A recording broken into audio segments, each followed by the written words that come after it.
tous les jours sont pas roses et le fait de toujours rester résilient, de tenir bon jusque-là, c'est le chemin qui est intéressant, c'est ça qui est passionnant, c'est ça qu'on fait. En 2021, j'ai passé, disons, quelques mois ayant suivi à chercher le petit boulot, à me démerder avec et en 2022, j'ai commencé avec la rédaction web. J'ai commencé une formation en rédaction web que j'ai fait dans une agence sur la place pendant 1 ou 2 mois et je suis resté avec eux jusqu'au mois de juin comme ça, à travailler avec eux. Et après, je suis revenu. J'ai continué de la rédaction web toute l'année 2022.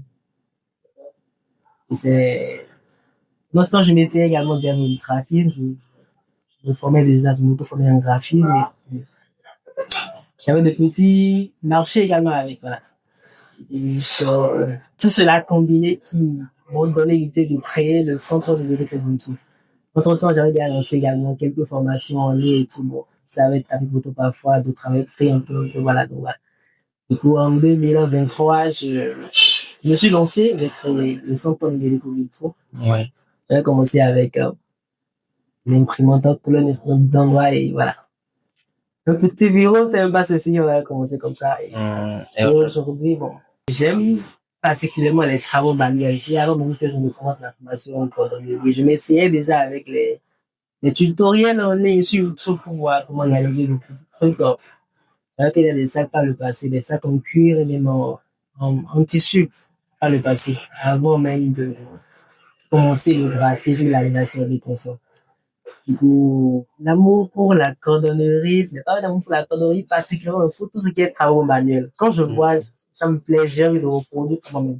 Quand tu nous dis que tu es autodidacte, en fait. C'est pas que tu t'es fait former là-dedans ou tu t'es auto-formé? Au début, disons que j'ai cette capacité à apprendre par moi-même déjà. Mais bon, ça prend quand même du temps. Et on fait tellement d'erreurs. Pour éviter de faire ce temps-là que j'ai suivi une formation en bonne et due forme en cordonnerie avant de commencer à faire des chaussures. D'accord. Et c'est parti de quelle idée? C'est parti d'une ambition de faire de l'argent avant tout aussi parce que je me rappelle, c'était j'étais juste parti, hein, c'est mon daron qui avait commandé des chaussures pour mes frères chez les chaussures avant pour il me parlait déjà de monsieur qui fait de très bonnes chaussures et qui les sont dans un cadre agréable et tout. Bon. Ça ne me disait pas tellement, mais c'est le jour où je suis parti pour écouter les chaussures pour mes frères que j'ai vu le cadre, ce qu'il avait créé dans un village là-bas et ce qu'il faisait avec. C'est énorme. Je me suis dit, waouh, si lui le fait, à rentrer là-bas, si moi je l'exploitais ici, peut-être à Porto ou à Cotonou, bon. Qu'est-ce que ça pourrait donner? C'est ce qui m'a motivé. C'est pas un truc qui était préparé. Quand je l'ai vu, ça m'a plu. Et tu t'es mis, tu t'es donné. Ouais, tout de suite, j'ai commencé tout de suite. Bon, ça n'a pas été facile, hein. Ce n'est jamais facile. Il y a eu des obstacles, il y a eu des avantages également, il faut pas le lier. Et ça n'a pas commencé avec 0 francs. Il y a eu un investissement pour commencer. On peut aller. Et donc, sur le parcours également, il y avait des choses que je ne connaissais pas, que je ne savais pas, et qui ont fait que j'ai commis des erreurs. De ces 2 à 3 ans qui se coulent.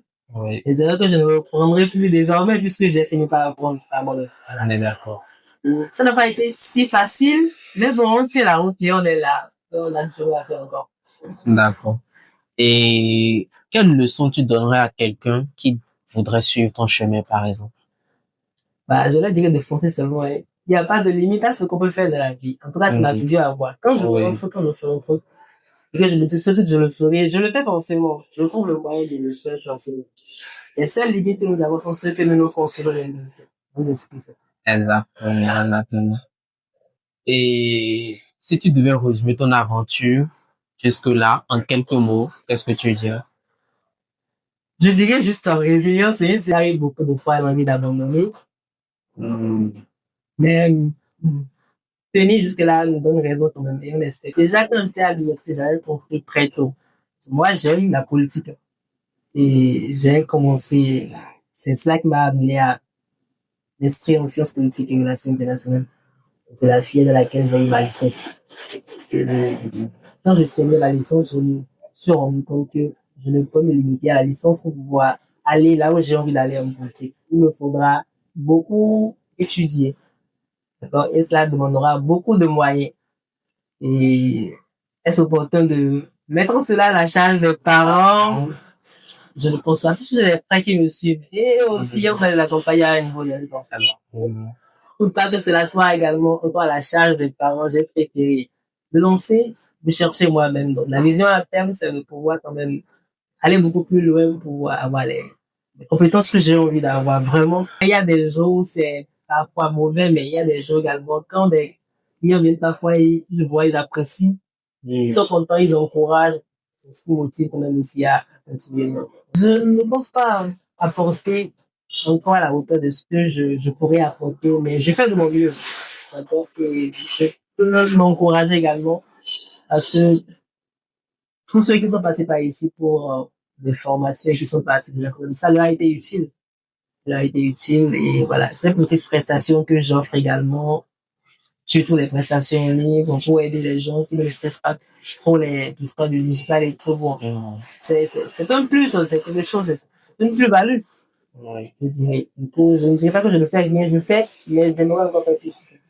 Tous les jours sont pas roses et le fait de toujours rester résilient, de tenir bon jusque là, c'est le chemin qui est intéressant, c'est ça qui est passionnant, c'est ça qu'on fait.